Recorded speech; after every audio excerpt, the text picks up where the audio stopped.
आमच्या उमेदवारांना 300 मतं मिळाली. आमची साधारण 314ची ताकद होती.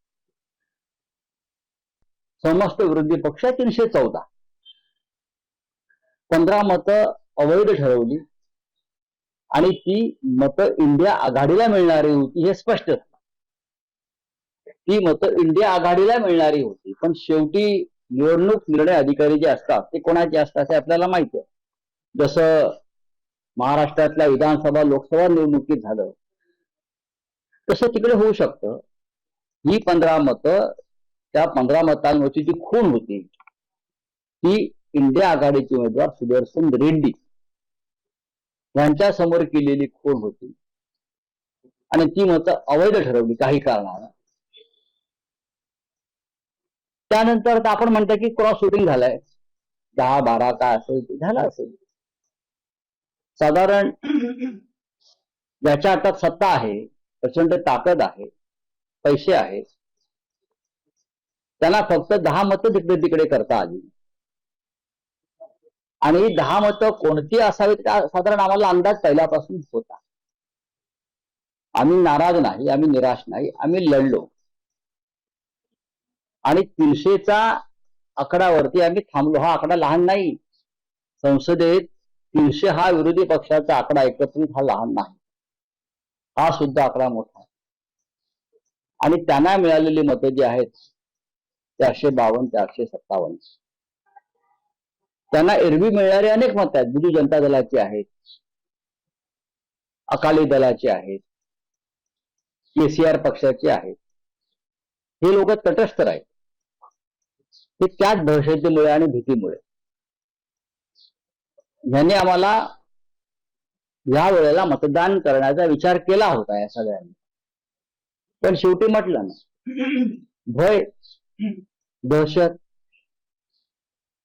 सत्तेचा गैरवापर या गोष्टी झाल्या तरी निवडणूक उत्तम झाली. आता नवीन उपराष्ट्रपतींवरती जबाबदारी आम्ही देणार आहोत, ती म्हणजे पूर्व राष्ट्रपती धनखड यांचा शोध घेणे. राज्यसभा सुरू झाल्यावरती आम्ही हा मुद्दा उपस्थित करू की नवीन राज्यपालांच्या अधिकारामध्ये एखादी SIT स्थापन करता येईल का, की कहा गए पूर्व उपराष्ट्रपती. कोणी म्हटलं की आता हरियाणातला एखादा फार्म हाऊसर आहे, अन्य आहेत. जोपर्यंत त्यांचं सार्वजनिक दर्शन होत नाही आणि इतके दिवस त्यांना कोठे डांबून ठेवलं होतं ते स्पष्ट होत नाही, तोपर्यंत ते गायब आहे असं त्यांनी गृहीत धरलं. संविधानाचं रक्षण करण्यासाठी नवीन उपराष्ट्रपती जर आले असतील तर आपले पूर्व उपराष्ट्रपतींचं काय झालं हे राज्यसभेला माहिती देण्याचं काम त्यांची जबाबदारी त्यांची आहे. राऊत साहेब, तुम्ही एक विधान केलं की विरोधी पक्षाची एकजूट दिसली हे एक, आणि दुसरं असं म्हणालात की जी मतं फुटली त्या बाबतीत आम्हाला काही मतं फुटतील असा अंदाज होता. नाही, मतं फुटतील असा अंदाज नाही. काही मतांच्या संदर्भात जो संशय होता आणि हा संशय देशभरातला आहे, तो काय एका राज्यातला नाही ना. संपूर्ण हे इतकं मोठं देश आहे आणि देशामधले इतके खासदार आहेत, प्रत्येकाची प्रत्येकाला माहिती असते. कोणी कोणाला फोन केलेत, कोण कोणाला भेटलेला आहे, कोणी कोणाला चहाला बोलवलेला आहे. हा, त्यांच्याकडे पेगासिस असेल, आमच्याकडे बरेच काही ऍक्सेस असतात ना. राऊतसाहेब, त्यात शिंदे शिवसेनेचे खासदार जे होते असं म्हणतात की महाराष्ट्रातून मतं फुटली. अजिबात नाही. शिवसेना युपीची 5, एनसीपीची 2 असाही दावा केला जातो. नशीब ते शिवसेना माननीय उद्धव ठाकरे पक्षाची 25 मतं फुटली असं बोलत नाही आणि पवार साहेबांची 27 मतं फुटली असं बोलत नाही. असं विधान करणाऱ्यांचा मेंदू गुडघ्यात सुद्धा नाही, त्यांना मेंदूच नाही. ते कोण लागून गेलेत आमची मतं फोडणारे?